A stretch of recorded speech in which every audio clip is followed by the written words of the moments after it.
Modern stress hijacks your breathing volume. To understand how this happens, we need to understand the stress response. The stress response is often referred to as the fight or flight response.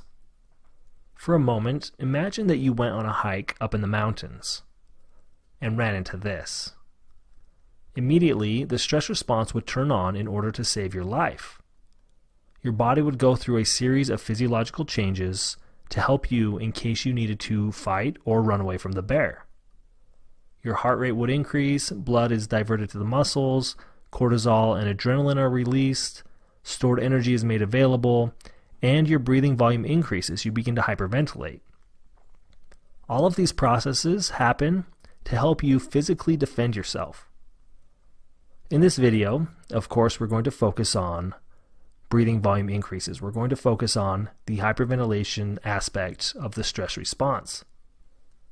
Hyperventilation is a natural part of the stress response. Let's look at how it's supposed to work. Below is a diagram of how your breathing responds to stress over time.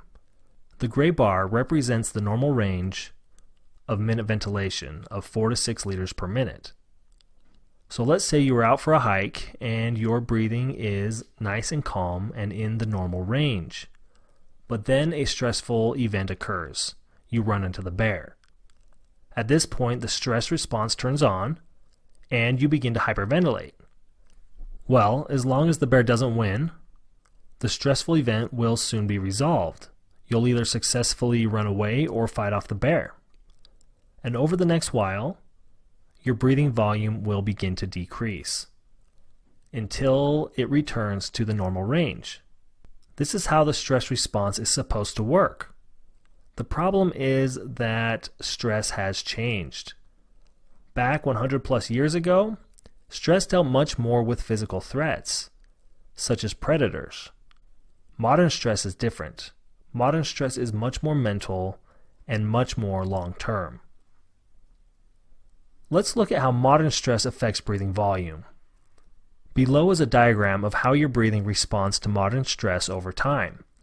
The gray bar represents normal minute ventilation, 4 to 6 liters per minute. So let's say that you are having a nice relaxed day at the office and your breathing volume is nice and relaxed as well. But then you experience a stressful event. Your boss walks in to let you know that you've been underperforming, and if you don't perform better, you may be let go. You begin to stress out. You start worrying about putting food on the table and paying for the mortgage. The stress response activates, and you begin to breathe heavier. All in order to prepare you to be able to defend yourself from a physical threat. But this threat is not physical. It is mental, and it is long-term. You continue to stress about it during dinner, you can't fall asleep because you're up thinking about it, and of course the next day at work you can't help but think about it. Well, if your breathing volume remains elevated for more than 24 hours, your brain begins to adapt to this higher volume, and it becomes your new normal. So what happens the next time a stress comes along? Let's say you give a presentation, and it goes poorly. You know your boss isn't happy and you begin to worry. The stress response activates and your breathing volume jumps up.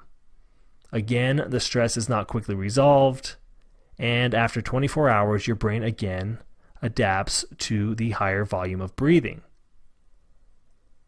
This is how modern stress can lead to a permanent increase in minute ventilation. This is how modern stress hijacks your breathing volume. This is likely the driver for the increase in minute ventilation over the past several decades. This is the reason stress is at the root of so many different health conditions. Cell biologist Dr. Bruce Lipton said, "Only 1% of illness is related to genes. 90% of illness is related to stress." Modern stress traps us in the state of loss or limited oxygen supply, where oxygen delivery to the cells is impaired. And as we learned in the previous video, all chronic pain, suffering, and diseases are caused by a lack of oxygen at the cell level.